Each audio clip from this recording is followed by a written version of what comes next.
தேவனை அல்லது கடவுளை கண்டடைவது எப்படி? கடவுளை மனிதன் கண்டடைய விரும்புகிறான். மனிதன் ஏஓ பிஓ சிஏடிஓ எந்த இனமோ எந்த தேசமோ நாகரிகம் உள்ளவர்களோ நாகரிகமற்றவர்களோ அவங்க அறிந்த அளவு கடவுளை ஏதோ ஒரு வழியில் ஏதோ ஒரு கடவுளை வணங்குகிறார்கள். அது தப்பா சரியா என்பது முக்கியம் இல்லை. கடவுளை வணங்கணும்னு ஒரு எண்ணம் இருக்குல்ல, அதை பாராட்டணும்.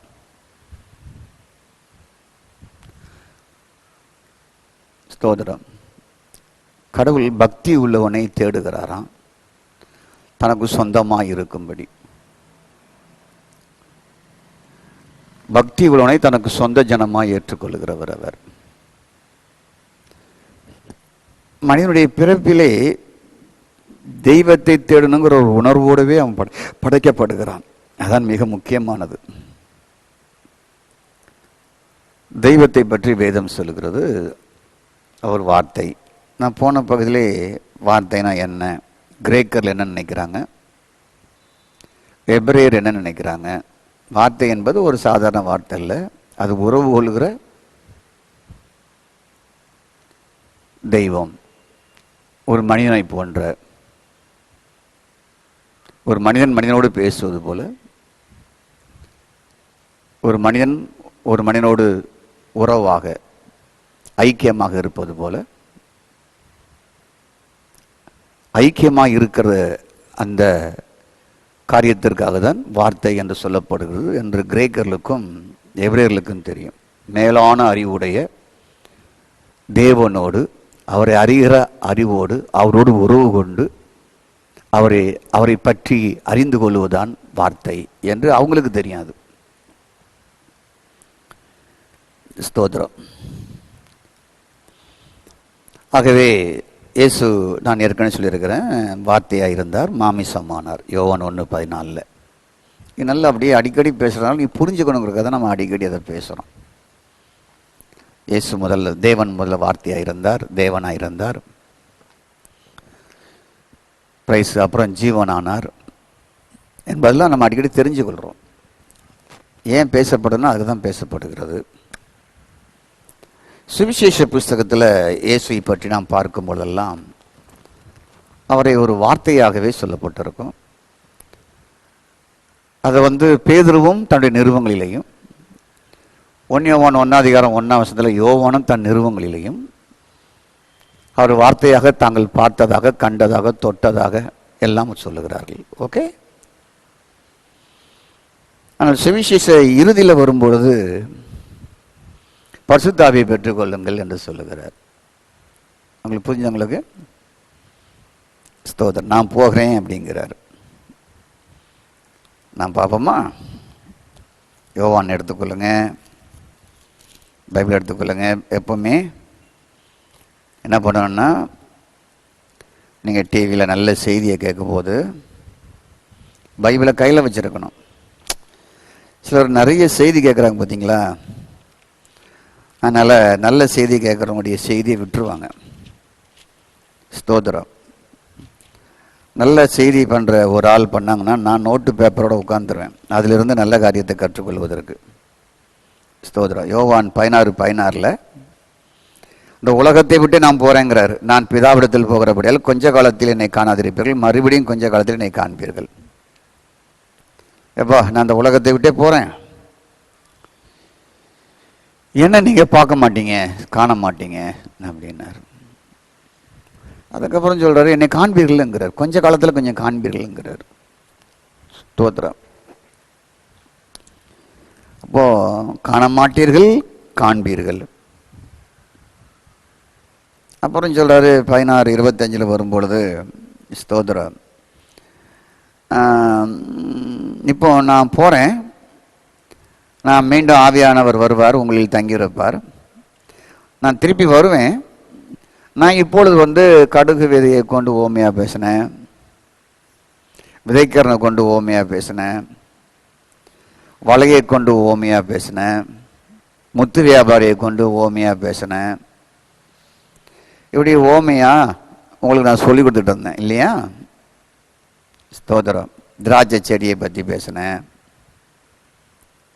இப்படி ஓமையா உங்களுக்கு சொன்னேன். தாளந்து, 1 தாளந்து உள்ளவன், 2 தாளந்து உள்ளவன், 5 தாளந்து உள்ளவன், திராட்சை தோட்டத்து எஜமான், அவனுடைய சுதந்திரவாளியாக ஒரே மகனை அனுப்பிய போதவன் கொலை செய்யப்பட்டான். இப்படி ஓமையா நல்ல கெட்ட இளைய குமாரன், மூத்த குமாரன், இப்படி ஓமையா நான் உங்களுக்கு சொன்னேன். அப்படி தானே? ஆனால் நான் திருப்பி வருவேன், நான் உங்கள்கிட்ட ஓமையா பேச மாட்டேன் அப்படின்னாரு. 25ஆம் வசனத்தில் பேசுகிறேன், காலம் வரும், நான் ஓமையாய் உங்களிடத்தில் பேசுகிறேன், காலம் வரும்பொழுது அப்பொழுது ஓமையாய் உங்களிடத்தில் பேசாமல் பிதாவை குறித்து வெளிப்படையாய் உங்களுக்கு அறிவிப்பேன். அந்த நாளில் நீங்களே நாமத்தினாலே வேண்டிக் கொள்வீர்கள், உங்களுக்கு பிதாவை நான் கேட்டுக்கொள்வேன் என்று உங்களுக்கு சொல்ல வேண்டியதில்லை. நல்ல கவனிங்க. இயேசு என்ன சொன்னார் என்றால், கர்த்தருக்கு ஸ்தோத்திரம், நல்ல கவனிங்க. நான் மாமிசத்தில் இருந்த நாட்களிலே நான் உங்களுக்கு ஓமையாக பேசினேன். ஆனால் நான் திருப்பி என்னை பார்ப்பீங்கன்னு சொல்கிறேன் பார்த்தீங்களா? திருப்பியும் நான் வருவேங்கிறேன் இல்லையா? அப்போ நான் ஓமையாக உங்கள்கிட்ட பேச மாட்டேன். கடுகு, வலை, மலையை பார்த்து பேசு, இப்படிலாம் நான் பேச மாட்டேன். பிதாவை குறித்து முழு வெளிப்பாடை கொடுப்பேன் அப்படின்னாரு. என்னைக்காவது இந்த வசனத்தை நீங்கள் யோசித்து பார்த்தது உண்டா? ஆகவே இயேசு மரித்தார், அடக்கம் பண்ணப்பட்டார். சீஷர்கள் சொன்னார், திருப்பி என்னை காண்பீர்கள் என்று சொன்னார். அப்பொழுது என்னை காண்பீர்கள், அன்னைக்கு நான் உங்களுக்கு ஓமையாக கதை சொல்ல மாட்டேன், வெளிப்பாட்டை தருவேன் அப்படின்னாரு. கர்த்தருக்கு ஸ்தோத்திரம். அப்போ என்னை காண மாட்டீர்கள் என்று சொன்னவர், ஆவியானவர் உங்களில் இருந்து போதிப்பார், என்னை குறித்து சாட்சி கொடுப்பார் என்றார். ஆவியானவர் உங்களுக்குள் இருந்து எல்லா சாட்சியும் சொல்லுவார், எல்லா வெளிப்பாட்டையும் கொடுப்பார் என்று சொன்னார். மீண்டும் என்னை காண்பீர்கள் என்று சொன்னார், அதுவும் கொஞ்ச காலத்தில் என்றார். ஸ்தோத்திரம். ஆகவே வார்த்தையாக இருந்தார், மாமிசமானார், ஓமையாக பேசினார், மீண்டும் போகிறார், மீண்டும் ஆவியாக வருகிறார். அதுதான் அப்போஸ்தலர் நடவடிக்கையின் புஸ்தகம். மீண்டும் ஒரு முறை சொல்லணுமா? உங்களுக்கு புரியுதா? வார்த்தையாக இருந்தார், வார்த்தை தேவனாக இருந்தார், அவருக்குள் ஜீவன் இருந்தது, எந்த மனுஷனையும் பிரகாசிக்கிற மெய்யான ஒளியாக இருந்தார். அந்த வார்த்தை மாமிசமாய் மாறினார், இயேசுவாய் மாறினார், இம்மானுவேல் வாய் மாறினார். அந்த இயேசு மரித்து அடக்கம் பண்ணப்பட்டு உயிர்த்தெழுந்து அவர் இப்பொழுது ஆவியாக இருக்கிறார். கொஞ்ச காலத்தில் ஆவியாக சீஷர்களுக்குள் வந்தார். ஓகே, போக போக எப்படி பரிசுத்தாவியும் இயேசு மரித்து உயிர்த்தெழுந்து ஒன்றுங்கிறத நான் அப்புறம் நீங்கள் படிக்கலாம். நாங்கள் அறிந்ததை எல்லாவற்றையும் ஒரே நேரத்தில் சொல்லிட முடியாது. 40 வருஷமாக பிரசங்கம் பண்ணுறேன், கொஞ்சம் கொஞ்சமாக தான் சொல்ல முடியுது. நன்றி. கர்த்தருக்கு ஸ்தோத்திரம். ஆகவே சீஷருக்கு வந்த பின்புதான் ஓமையாக பரலோகத்தை பற்றி சொல்லாமல் வெளிப்பாடாக பேசினார். அதுதான் ரோமர் முதல் யூதா வரை. இந்த ரோமரிலிருந்து யூதா வரைக்கும் வாசிங்கன்னா, அங்கே கடுகு, அங்கே விதைக்கிறன ஓமை போல, நல்ல குமாரன், மனம் திரும்பிய குமாரன், மூத்த குமாரனை போல ஓமையெல்லாம் அங்கே இருக்காது. உங்களுக்கு புரியுதா? உங்களுக்கு புரியணும். ஆகவே கர்த்தருக்கு ஸ்தோத்திரம். நம்ம இப்போ என்ன பார்க்குறோம்? கடவுளை கண்டடைவது வழி எப்படி, அதான் நான் பேசிகிட்டு இருக்கிறேன். அப்போ வார்த்தையாக மட்டுமல்ல, அவர் மாமிசமாக வந்தார், மாமிசமாக வந்தவர் சிலுவையில் உங்களுக்காக பாடுபட்டு மரித்து உயிர்த்தெழுந்து ஆவியாக உங்களுக்குள் வர வேண்டும். ஆவியாக உங்களுக்குள் வர வேண்டும். ஸ்தோத்திரம். அப்போ ஆவியாக சீஷர்களுக்கு வந்த பின்பு என்ன செய்தார் என்றால், நிருபங்களிலே வாசிக்கும் பொழுது அவர் ஜீவனாக தன்னை காட்டி கொடுக்கிறார். நீங்கள் யோவான் புஸ்தகத்தில் வாசிக்கும் பொழுது ஜீவன் ஜீவன் ஜீவன் என்ற வார்த்தையை இயேசு அடிக்கடி யூஸ் பண்றார். கர்த்தருக்கு ஸ்தோத்திரம். உங்களுக்கு தெரியுதா? உங்களுக்கு அதே போல நிருபங்களிலேயும் அதே ஜீவன் என்கிற வார்த்தையை யூஸ் பண்ணுகிறார். பழைய ஏற்பாட்டிலே ஒரு சில இடங்களில் மட்டும்தான் ஜீவன் என்ற வார்த்தை பயன்படுத்தப்படுகிறது. ஆனால் யோவானில் மட்டும், ஸ்தோத்திரம் உண்டாவதாக, தன்னை ஜீவனுக்கு அடையாளமாக இயேசு பல இடங்களில் காட்டுகிறார். கர்த்தருக்கு ஸ்தோத்திரம். 25க்கு மேற்பட்ட இடங்களில் அவருக்குள் ஜீவன் இருந்தது, நித்திய ஜீவனை அடையும்படி குமாரத்தில் விசுவாசம் இருக்கிறவன் நித்திய ஜீவனையுடனாக இருக்கிறான். ஸ்தோத்திரம். அடுத்தபடி, என் வசனத்தை கேட்டு என்னை அனுப்பியவரை விசுவாசிக்கிறவனுக்கு நித்திய ஜீவன் உண்டு. பிதாவானவர் தமிழ் தாமே ஜீவனுடைய இருக்கிறது போல குமாரனும் தமிழ் தாமே ஜீவனுடையவர் இருக்கிறார். நன்மை செய்தவர்கள் ஜீவனை அடையும்படியாக எழுந்திருக்கவும், உங்கள் ஜீவன் உண்டாகும்படி இடத்தில் வர உங்களுக்கு ஜீவன் உண்டாகும்படி இடத்தில் வர மனதில்லை. வானத்திலிருந்து இறங்கி உங்களுக்கு ஜீவனை கொடுக்கிற அப்பம் தேவனுடைய அப்பம். ஸ்தோத்திரம். நான் கொடுக்கும் அப்பம் உலகத்தின் ஜீவனுக்காக கொடுக்கும் அப்பம் என் மாம்சமே. ஸ்தோத்திரம். என்னுடைய மனுஷனுடைய மாமிசத்தையும் அவருடைய இரத்தத்தையும் பானம் பண்ணாமல் இருந்தால் உங்களுக்கு ஜீவன் இல்லை. இப்படி யோவான்ல பல இடங்கள்ல ஜீவன் ஜீவன் ஜீவன் தன்னை குறித்து சொல்லுகிறார். ஓகே, சரிதானா? அப்போ நீங்க பார்க்க வேண்டிய ஒரு காரியம் என்னவென்றால், வார்த்தையின் தேவன் உங்களுக்குள்ள வருவதற்கு வார்த்தையா இருந்தவர் தேவனாகி ஜீவனாகி மாமிசமா பிறந்து, அவர்கள் ஜீவன் இருந்தது, அதில் மாமிசமாய் வந்தார். மாமிசமாய் வந்து பாடுபட்டு மரித்து உயிர்த்தெழுந்து சகல அக்கிரமங்களிலிருந்தும் உங்களை மீட்டு தன் சொந்த ஜனமாக்கினார். ஸ்தோத்திரம். சகல அக்கிரமங்களிலும் மீட்டு உங்களை சொந்த ஜனமாக்கினார். சொந்த ஜனமாக்கி தனக்கு பிள்ளையாக மாற்றி, ஸ்தோத்திரம், தேவனுடைய ஆவியை பெற வைத்து தேவனுடைய ஜீவனை பெற வைக்கிறார். அப்போ வார்த்தையாய் மட்டுமல்ல, ஆவியாக உங்களுக்குள் வர வேண்டும். அதுதான் நிருபங்களில் நாம் ஜீவனாக தன்னை காட்டுகிறார்.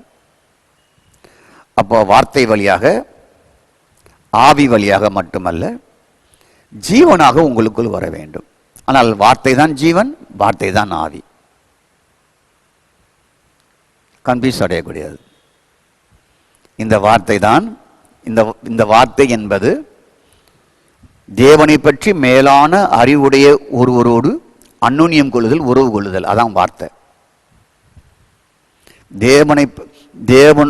உன்னதமான தேவனை பற்றிய அறிவுடைய தேவனோடு உறவு கொள்வதுதான் வார்த்தை. அவரோடு அந்யோன்யமாய் இருப்பதுதான் வார்த்தை. அந்த வார்த்தை ஆவியாகவும் இருக்கிறது, ஜீவனாக இருக்கிறது. ஸ்தோத்திரம். வார்த்தையாக அவர் உள்ள வர வேண்டும். இது ஆவியாக உள்ள வர வேண்டும். ஜீவனாக உள்ளே வர வேண்டும். அப்போ ஸ்தோத்திரம். சுவிசேஷ புஸ்தகங்களில் இயேசு மாமிசமாகவும் வார்த்தையாகவும் இருக்கிறார். அப்போஸ்தலருடைய புஸ்தகத்தில் பரிசுத்த ஆவியாக இருக்கிறார். நிருபங்களில் ஜீவனாக தன்னை காட்டுகிறார். ஸ்தோத்திரம். ஆகவே வார்த்தை வழியாக, ஆவி வழியாக மட்டுமில்லாமல் ஜீவனாக உங்களுக்குள், நித்திய ஜீவனாக உங்களுக்குள் வர விரும்புகிறார். கிறிஸ்துவை உடையவன் ஜீவனை உடையவன். உங்கள் ஜீவன் கிறிஸ்து இயேசுவுக்குள் மறைந்து இருக்கிறது. கொலோசியர் 3:3. ஆகவே ஜீவனாக உங்களுக்குள் வர வேண்டும். இந்த வாழ்வுதான் கிறிஸ்துவின் உடையவன் ஜீவன் உடையவனாக இருக்கிறான் என்ற வாழ்வு உங்களுக்கு கொண்டு வருகிறது. ஸ்தோத்திரம். அதுக்கு என்ன வசனம்? வாசிக்கல, வாசித்தா உங்களுக்கு பிரயோஜனமாக இருக்கும். அப்போ தான் நான் சொல்வதும் உங்களுக்கு பிரயோஜனமாக இருக்கும். ரோமர் 8ஆம் அதிகாரம், ஸ்தோத்திரம், பாருங்கள் 9ஆம் வசனத்தில், தேவனுடைய ஆவி உங்களில் வாசமாக இருந்தால் நீங்கள் மாமிசத்துக்கு உட்பட்டவராயிராமல் ஆவிக்குட்பட்டு அவர்களாக இருப்பீர்கள். கிறிஸ்துவின் ஆவி இல்லாதவன் அவருடையவன் அல்ல. ஸ்தோத்திரம். கிறிஸ்து உங்களில் இருந்தால் சரீரமானது பாவத்து நிமித்தம் மரித்ததாயும் ஆவியானது நீதி நிமித்தம் ஜீவனுள்ளதாக இருக்கும். ஜீவனே அவர்தான். உங்கள் ஆவி ஜீவனாக இருக்கும். உங்களுக்கு புரியுங்களா? ஆகவே இதே 1 யோவான் 5:12 கிறிஸ்துவை உடையவன் ஜீவனுடையவன் சொல்லப்பட்டு இருக்கிறது. வார்த்தை, ஆவி, ஜீவன் உங்களுக்குள் இருப்பது மூலம் ஆதாமை போல தேவனிடத்தில் பேசுவதற்கு உங்களுக்கு அந்த அனுபவம் தானாகவே உண்டாகிறது. வீட்டில் அப்பா இருப்பாங்க, அப்பாவிட்ட பிள்ளைங்கள் பேச பயப்படும். சில பிள்ளைங்க அம்மாட்ட பேச பயப்படும். சில பிள்ளைங்க தாத்தா கிட்ட பேச பயப்படும்.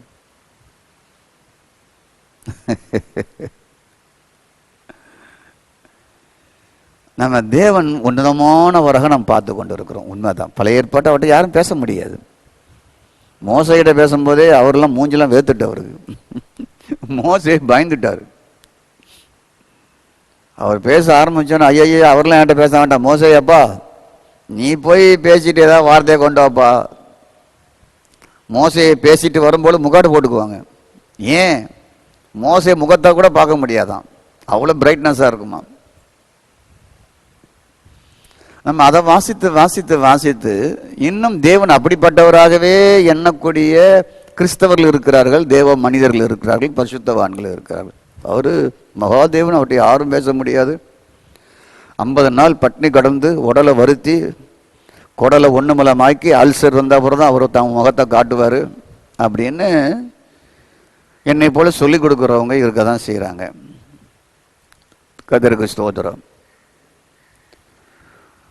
அப்போது நம்ம பிள்ளைகளுக்கு ஒரு பொழுதும் 3 நாள் பட்னியாக கிடந்து எனக்கு ஷூ வேணும்னு கேட்கல. 1 வாரம் பட்னியாக கிடந்து எனக்கு ஒரு சுடிதார் வேணும், எனக்கு ஒரு ஃபேன் ஷர்ட்டு வேணும்னு கேட்கல. அதுங்க ஊன்னு சொன்னவொடனே வாங்கி போய் கொடுக்க ஆரம்பித்துறீங்க. உங்களை காட்டிலும் அப்பா, பரலோகத்தின் அப்பா பொல்லாதவரா இல்லது எப்படி? கொஞ்சம் யோசிங்க. நீங்களே நல்ல ஈவு கொடுக்கும் பொழுது புதிய ஏற்பாட்டில் அப்பாவை பற்றி என்ன சொல்லப்பட்டிருக்குன்னா,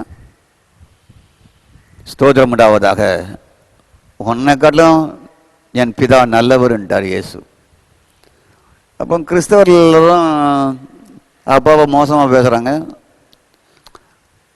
அவங்க இந்த யாத்திராம் புஸ்தகத்தையும் இதெல்லாம் படிச்சுட்டு தான், எலிசா கிட்ட படிச்சுட்டு தான் அதை பேசுகிறாங்க. அங்குள்ள அதே மனசில் வச்சுக்கிட்டு பேசுகிறாங்க. புதிய ஏற்பாட்டில் பொல்லாதெல்லாம் இயங்கி நீங்களே உங்கள் பிள்ளைகள் நல்ல ஈவை கொடுத்துருக்கும் பொழுது பரமபிதா ஸ்தோத்திரம் உண்டாவதாக எப்படியா உன்னைய பாம்பை மீனை கட்டால் பாம்பை கொடுப்பாரு அப்படின்னு ஏசு சொன்னார். ஏசு சொன்னதை நம்ப முதல்ல. கர்த்தருக்கு ஸ்தோத்திரம். ஆகவே ஸ்தோத்திரம். இப்பொழுது நீங்கள் தேவனோடு வார்த்தை, ஆவி, ஜீவன் உங்களுக்குள் இருப்பது மூலம் நீங்கள் ஏதேன் தோட்டத்தில் ஆதாம் எப்படி தேவனோடு பேசினானோ அப்படி பேச முடியும். பேசுகிற அனுபவம் உண்டாகிறது.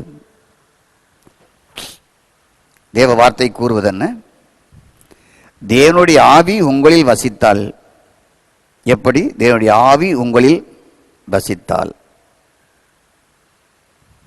தேவனுடைய ஆவி உங்களில் வசிக்கிறார். வசிக்கிறார். ஸ்தோத்திரம். அப்போ எப்படி வசிக்கிறார்? தேவனுடைய ஆவி உங்களுக்குள் எப்படி வசிக்கிறார்? தேவனுடைய வார்த்தையை, ஆவியாக இருக்கிற வார்த்தையை, ஜீவனாக இருக்கிற வார்த்தையை உங்க ஆவிக்குள் அனுப்பும் பொழுது அவர் வசிக்கிறார்.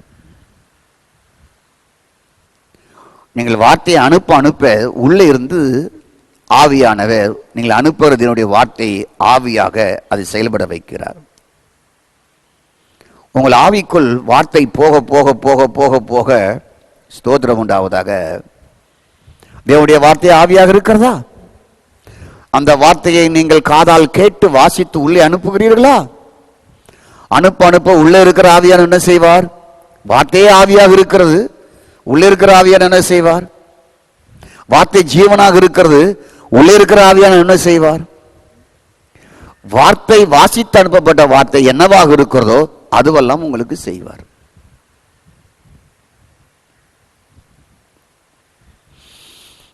கர்த்தருக்கு ஸ்தோத்திரம். அப்போ தேவனுடைய வார்த்தையை நீங்கள் உள்ளே அனுப்ப அனுப்ப மாமிசத்துக்கு உட்பட்டு வாழ மாட்டீர்கள். அநேக கிறிஸ்தவர்களை நாம் எப்படி அடையாளம் காணும் என்றால், நேர்லேயே பார்க்க வேண்டாம், ஃபேஸ்புக்லேயும் யூடியூப்லேயும் பாஸ்டர்ஸ்லேருந்து எல்லாரையும் பார்த்துடலாம். அவங்க என்ன பேசுகிறாங்க, எப்படி பேசுகிறாங்க, அவங்க கோபத்தை எப்படி காட்டுறாங்க, ஒருத்தரை எப்படி குற்றப்படுத்துகிறாங்க, ஒருத்தரை எப்படி எரிஞ்சு காரி துப்புறாங்கிறத கிறிஸ்டியானிட்டி எதிர்ப்புகளாளர் செய்கிறதில்ல, நாமே நமக்குறமாக செய்கிற காரியத்தை அங்கே பார்த்துடலாம். அதெல்லாம் ஏன்னு கேட்டால் வேற ஒன்றும் இல்லை, உள்ள வார்த்தையும் இல்லை, உள்ள ஜீவனும் இல்லை, உள்ள ஆவியும் இல்லை. உள்ள வார்த்தை போய் உள்ள இருக்கிற ஆவியானவர் அந்த வார்த்தையை, பிரைஸ் காட் ஸ்தோத்திரம், அவர் ஆவியானவராக இருந்து உள்ள வார்த்தையை வாங்கி உள்ளே போற வார்த்தையை ஆவியானவராக செயல்படுவார் என்றால் மாமிசத்துக்கு உட்பட்டு வாழ மாட்டார்கள், யாரையும் விமர்சனம் பண்ண மாட்டார்கள், யாரையும் கரிச்சு கொட்ட மாட்டார்கள், யாரையும் வெறுத்தி காரி துப்ப மாட்டார்கள். எப்படி பழைய 1ஆம் நூற்றாண்டில் கிறிஸ்டியானிட்டிக்கு யூதர்கள், ரட்சிக்கப்பட்ட யூதர்கள், ரட்சிக்கப்படாத யூதர்கள் கிறிஸ்டியானிட்டிக்கு எதிராக இருந்ததோ அதே போல் இப்போ அப்படிதான் இருக்கிறாங்க. இந்த பெந்தைகோஸ்து சபை ப்ராட்டஸ்டன்ட் ஆரம்பிக்கும் போது ஆர்சி ரொம்ப எதிர்ப்பாக இருந்தாங்க. ப்ராட்டஸ்டன்ட் பெந்தைகோஸ்தை வரும்போது பெந்தைகோஸ்துக்கு ப்ராட்டஸ்டன்ட் ரொம்ப எதிர்ப்பாக இருந்தாங்க. இப்போ பெண்டிகாஸ்ல எதிர்ப்பு. நான் இதை ரொம்ப ஆராய்ச்சி பண்ணி பார்த்தேன், யோசித்தேன். என் அனுபவத்தில் ஸ்தோத்திரம், என் வயசுக்கு ஏற்றாப்புல நான் யோசித்து பார்த்தேன். அதுக்கப்புறம் தான் ஒரு 5 இயர்ஸாக முடிவு பண்ணேன். ஸ்தோத்திரம், நான் என்னுடைய வார்த்தை எனக்குள் அனுப்புகிறேன், எனக்குள் ஆவி இருக்கிறது, அந்த வார்த்தை என்னை மாமிசமாக வாழ விடாது என்ற தீர்மானத்தை நான் எடுத்தேன்.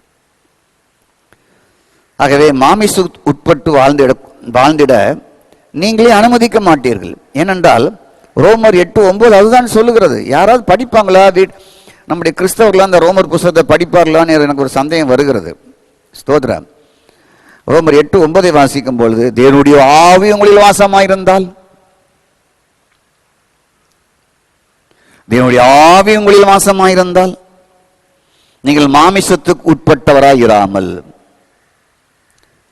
அப்ப மாமிசமான காரியத்தை ஒரு இடத்தில் நாம் பார்க்கிறோம் என்றால் தேவனுடைய ஆவி வாசமாய் இல்லை என்ற அர்த்தம். இருப்பாரு, இருக்க மாட்டாரு, அவ்வளவுதான். அவ்வளவுதான், இருக்கிறாரு ஆனா இருக்க மாட்டார், செயல்பட மாட்டார். நீங்க மாமிசமா வேலை செய்ய நீ என்னைக்கோ பெற்ற அந்த அபிஷேகம், ஆவி, அதெல்லாம் செத்ததான் மாறிடும், ஆக்டிவேட் ஆகாது. தோதரம், நீங்க இந்த ரீசார்ஜ் பேட்டரியை வாங்கி நீங்க ரீசார்ஜ் போடாம ஒரு மாசம் 2 மாசம் போட்டு பாருங்க, திருப்பி ரீசார்ஜ் போட்டால் ஏற்றுக்கொள்ளாது, அவ்வளோ திக்கு குப்பையில தான் போடணும். அதான் உங்க கதை. தேவனுடைய ஆவி உங்களில் வாசமாயிருந்தால் நீங்கள் மாமிசத்துக்கு உட்பட்டவராயிராமல் ஆவிக்குட்பட்டவராயிருப்பார்கள். ஆவிக்குட்பட்டவர்களுடைய வாழ்க்கை எப்படி? தேவனை கண்டடைந்தனுடைய வாழ்க்கை எப்படி என்றால் அது ஜீவன் உள்ளதாக இருக்கும், அது நீதி உள்ளதாக இருக்கும், அது ஜீவன் உள்ளதாக இருக்கும். அப்போ ஆவிக்குட்பட்டவர்கள் இப்ப எப்படி வாழ்றாங்க? மாமிசத்துக்கு உட்பட்டு வாழ்றாங்களா கிறிஸ்தவங்க? தேவனை கண்டடைய முடியாது. கண்டு அடைஞ்சிருப்பாங்க, இப்ப கண் சொருகி போன குருடராக இருப்பார்கள். ஆகவே தேவனுடைய ஆவி உங்களில் வாசமாயிருந்தால் உங்கள் ஆவி ஜீவனாக மாறிவிடுகிறது. அப்போ உங்களை நீங்க எப்படி பார்க்கணும்னா, நான் ஆவிக்குட்பட்டவன். அப்ப நான் எதை தேர்ந்தெடுக்கணும், எதை தேர்ந்தெடுக்க கூடாது? மாமிசத்துக்குட்பட்டவன் எதையும் தேர்ந்தெடுப்பான், எதையும் அனுபவிப்பான், எதையும் பண்ணுவான், எதையும் பேசுவான், அடுத்தவங்களை சட்டையை பிடிச்சு அடிப்பான். ஆனால் நீங்கள் ஆவிக்குட்பட்டவர்கள். உங்க ஆவி ஜீவனாக இருக்கிறது இப்பொழுது. ஸ்தோத்திரம். மாமிசத்துக்கு உட்பட்டவன் ஒரு ஆளை காரி துப்புவான். ஆனால் நீங்கள் இப்பொழுது யார்? Who are you?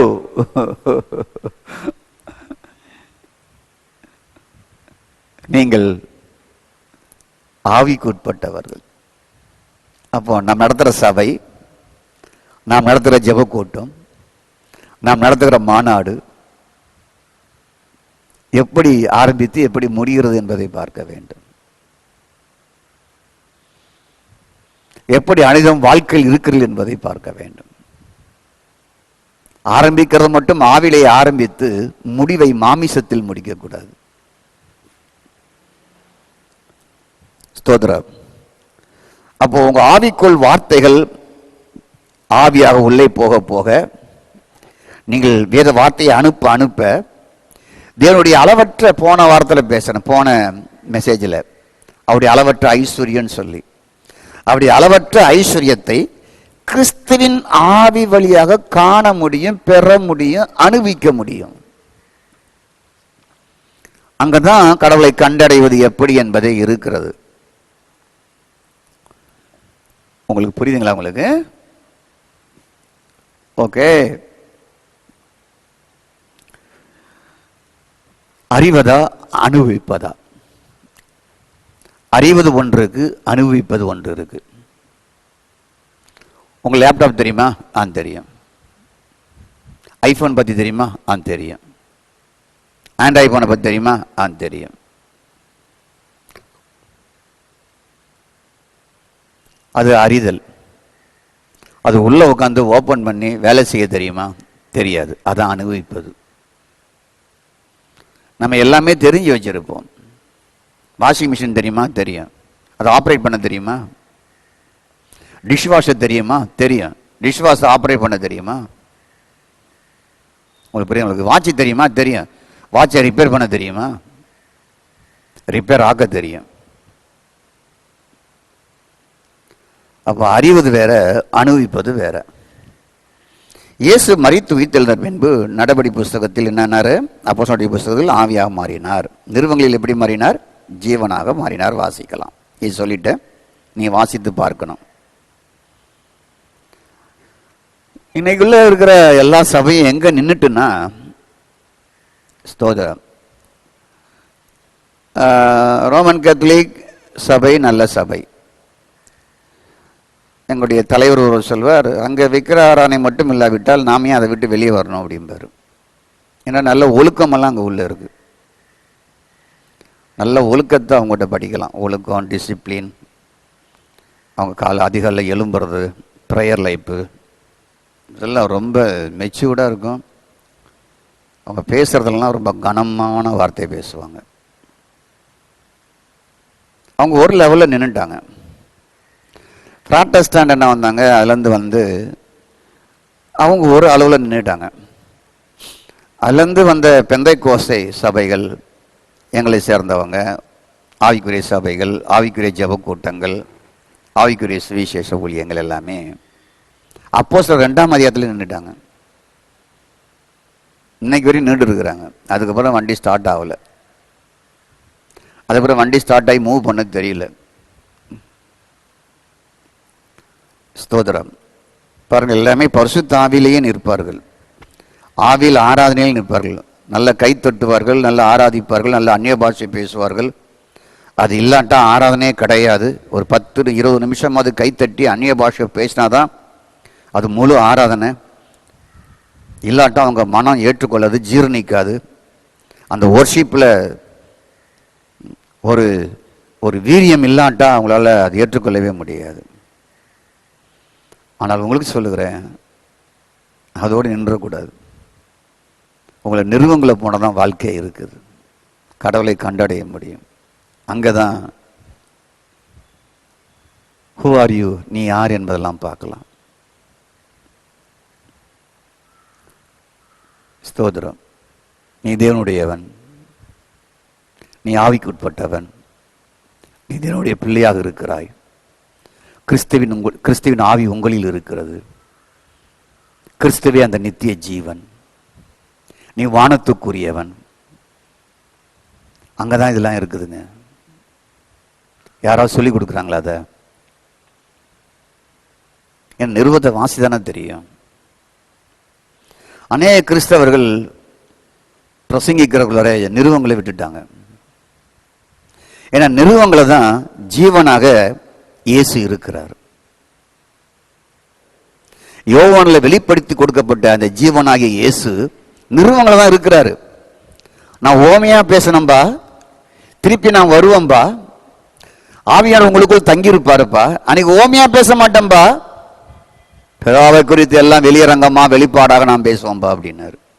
அந்த வெளிப்பாடு தாங்க நிறுவம். அது எவ்வளவு முக்கியம். சிலருக்கு தானியல் புக்கு ரொம்ப முக்கியமா இருக்கும், வெளிப்பாடு முக்கியமா இருக்கும்.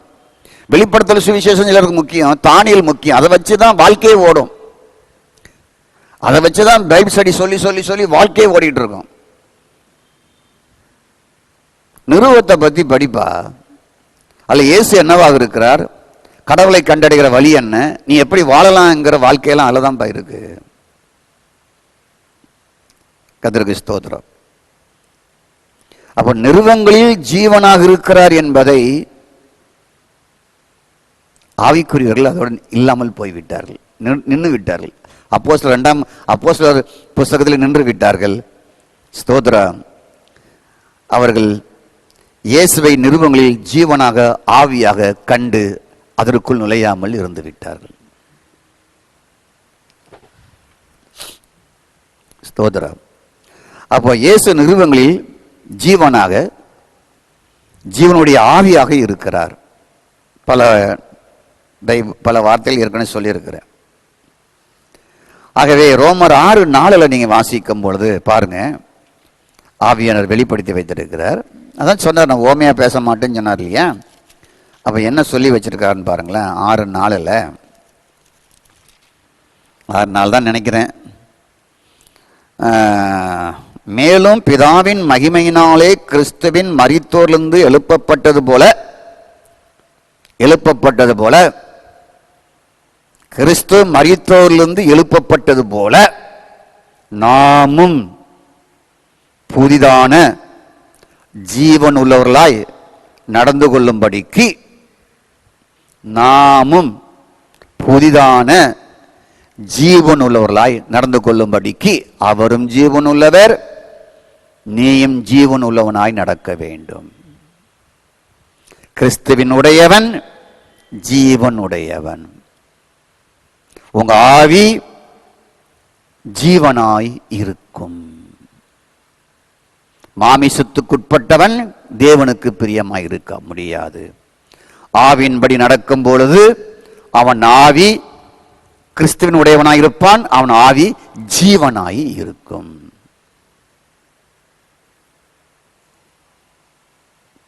உங்களுக்கு புரியுதாங்க நான் சொல்றதெல்லாம்? புரியாட்ட இந்த யூடியூப்ல ரிப்பீட்டா போட்டு பாருங்க, மற்றவர்களையும் பார்க்க சொல்லுங்க. அப்போ புதிதான ஜீவன் உள்ளவர்களாக நடந்து கொள்ளும்படி என்று சொல்லப்பட்டு இருக்கிறது. இன்னும் ஒரு வசனத்தை வாசிக்கவா? ஸ்தோத்திரம். அப்போ 1 குறைந்து எடுத்துக்கொள்ளுங்களேன். அங்கேயே உங்களை பற்றி சொல்லப்பட்டிருக்கு. உங்களை பற்றி சொல்லப்பட்டிருக்கிறத, வெளிப்படுத்தப்பட்டிருக்கிறத நீங்கள் அங்கே தான் பார்க்கணும். ஸ்தோத்திரம். அதில் வாசித்தோம்னா ரொம்ப நேரம் ஆயிரும். அதில் பற்றி விளக்கம் கொடுத்தோம் என்றால். கர்த்தருக்கு ஸ்தோத்திரம். 6:19 உங்கள் சரீரமானது நீங்கள் தேவனாலே பெற்றும் உங்களில் தங்கியிருக்கிற பரிசுத்தானுடைய ஆலயமாக இருக்கிறீர்கள். ஸ்தோத்திரம். நீங்கள் உங்களுடையவர்கள் அல்ல அல்லவென்று அறியீர்களா? தேவனாலை பெற்று உங்களில் தங்கியிருக்கிற பரிசுத்த ஆவினுடைய ஆலயமாக இருக்கிறது என்று நீங்கள் உங்களுடையவர்கள் அல்லவென்றும் அறியீர்களா? கர்த்தருக்கு ஸ்தோத்திரம். ஆகவே என் அருமையான கர்த்தருடைய பிள்ளைகளே, கர்த்தருக்கு ஸ்தோத்திரம் உண்டாவதாக. நாம் யார் இருக்கிறோம்? தேவன் யார்? ஜீவன் உள்ளவர். ஜீவன் உள்ளதினுடைய ஆலயமாக இருக்கிறோம். கர்த்தருக்கு ஸ்தோத்திரம். 1 பேதுரு 2:5 வாசிப்பீர்கள் என்றால், ஜீவனுள்ள கற்களை போல ஆவிக்கேற்ற மாளிகையாக இருக்கிறீர்கள்.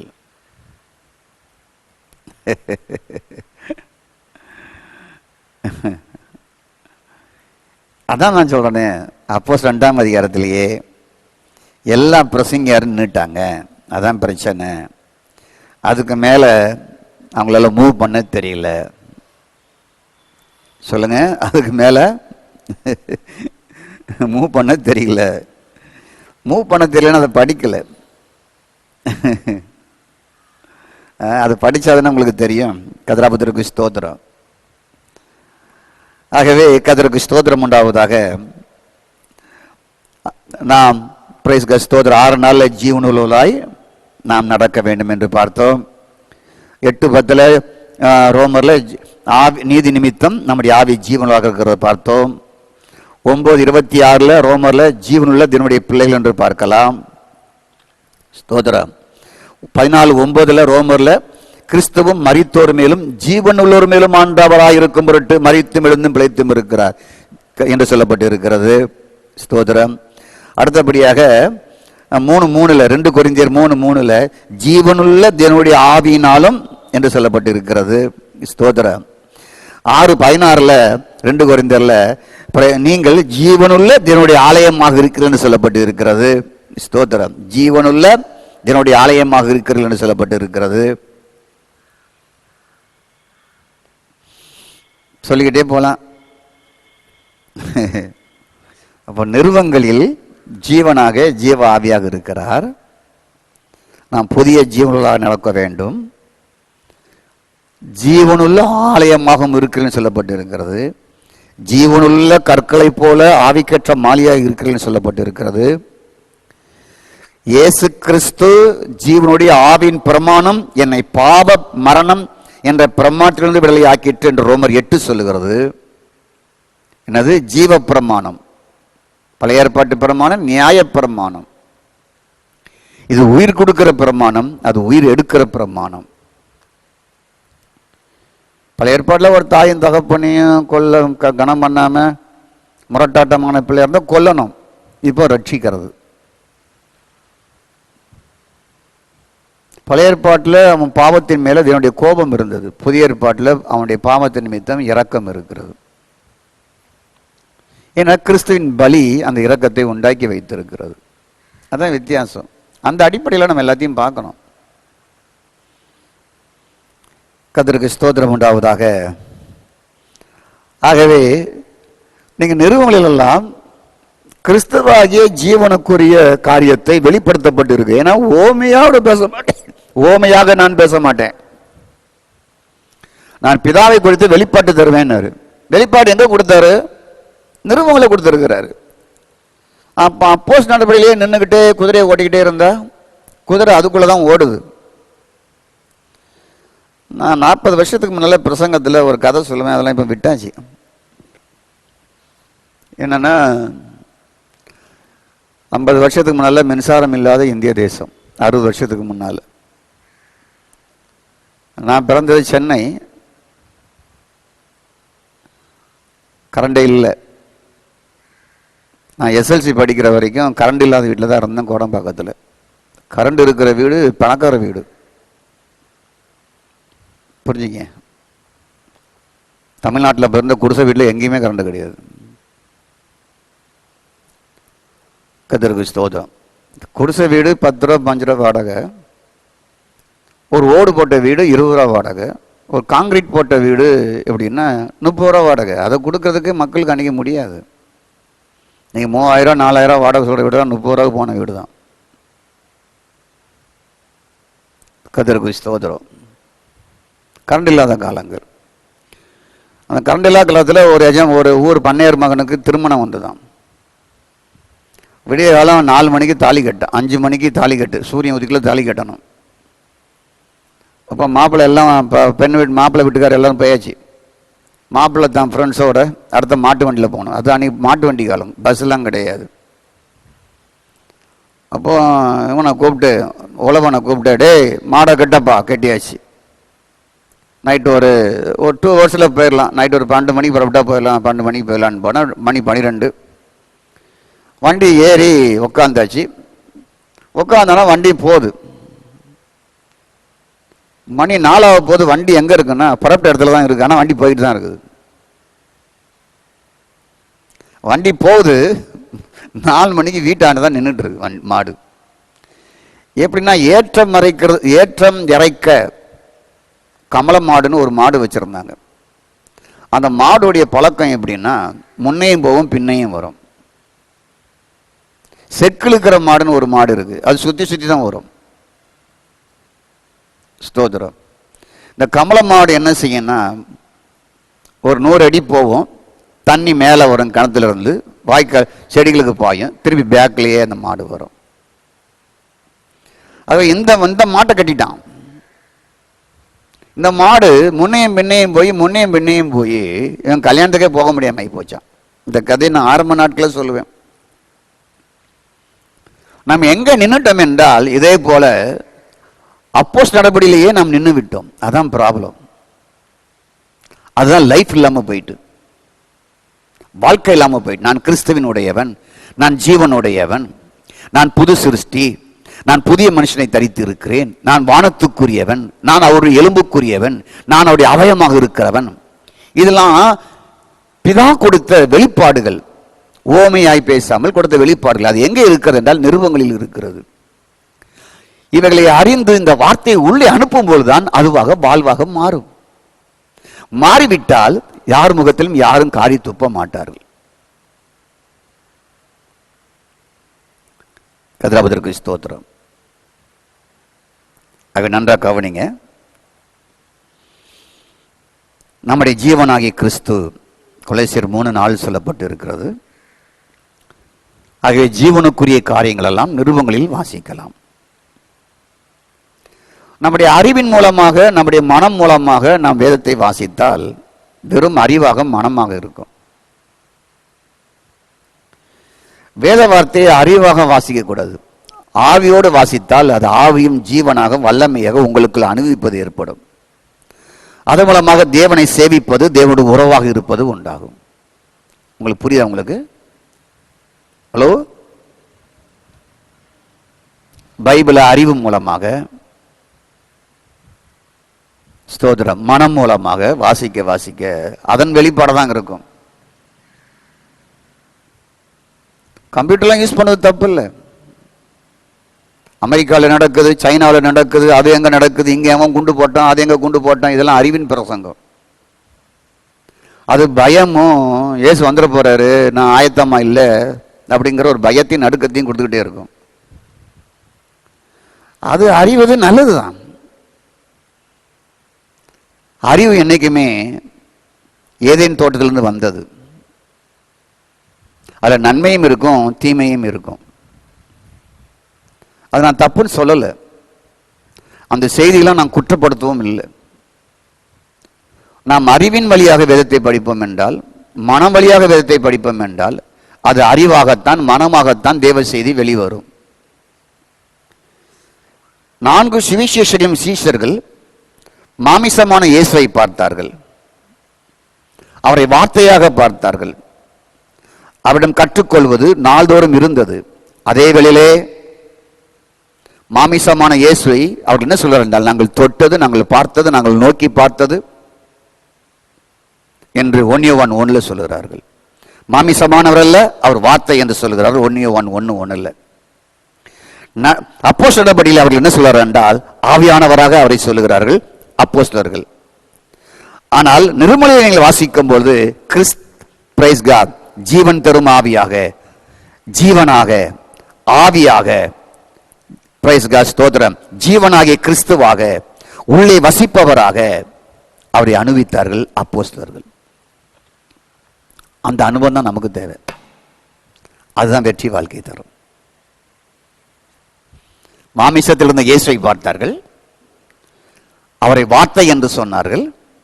நாங்கள் கண்டோம், கேட்டோம், தொட்டோம், நோக்கி பார்த்தோம் என்று சொன்னார்கள்.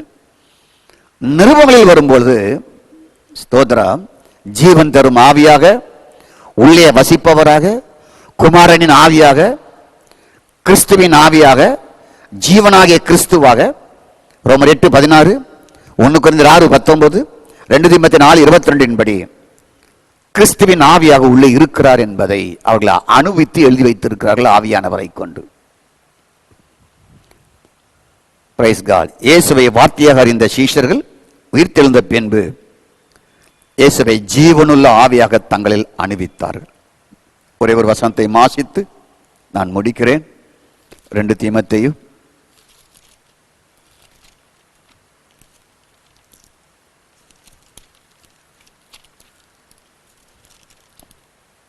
4ஆம் அதிகாரம். ஓ காட், ஓ ஜீசஸ், அல்லேலூயா.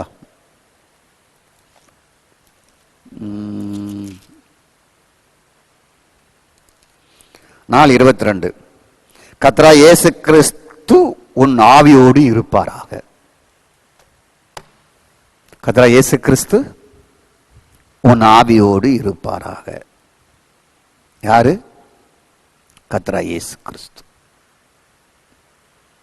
அப்போஸ்தலர் நடபடியை விட்டு நான் நிருபங்களில் வந்து கடவுளை கண்டடைய முடியும். கிறிஸ்து ஆவியாக உங்களோடு இருக்கிறார். இதுதான் ஆவியானுடைய வெளிப்பாடாக இருக்கிறது. கடவுளை கண்டடைவது எப்படி? அவர் வார்த்தையாயிருந்தார், மாமிசமாயிருந்தார், வார்த்தையாயிருந்தார், பாடுபட்டு மரித்து உயிர்த்தெழுந்தார், ஆவியாக மேல் வீட்டில் இறங்கினார், நிருபங்களில் ஜீவனாக, ஜீவ ஆவியாக, ஓ காட் ஸ்தோத்திரம், ஜீவனாகிய கிறிஸ்துவாக, குமாரனுடைய ஆவியாக, கிறிஸ்து உங்களுடைய ஆவியில் இருப்பவராக அவர் இருக்கிறார். வெறும் அறிவு, மனம் வேதத்தை அறிவாக மனமாக கற்றுக் கொடுக்கும். தேவாவியை பெற்ற நீங்கள் தேவனை கண்டடைய ஆவியின் வார்த்தையை உங்கள் ஆவிக்குள் அனுப்புங்கள். வாழ்க்கையே மாறும்.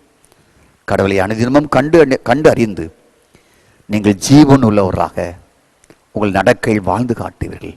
God bless you. தேவனே, கடவுளை கண்டடைவது என்பதை பற்றி மீண்டும் ஒரு பகுதியை பிரசங்கிப்பதற்கு கர்த்தர் செய்த கிருபைகளுக்காக நன்றி. உங்களுடைய ஜனங்களை ஆசீர்வதிங்க. இயேசுவின் நாமத்தில் பிதாவே, ஆமேன்.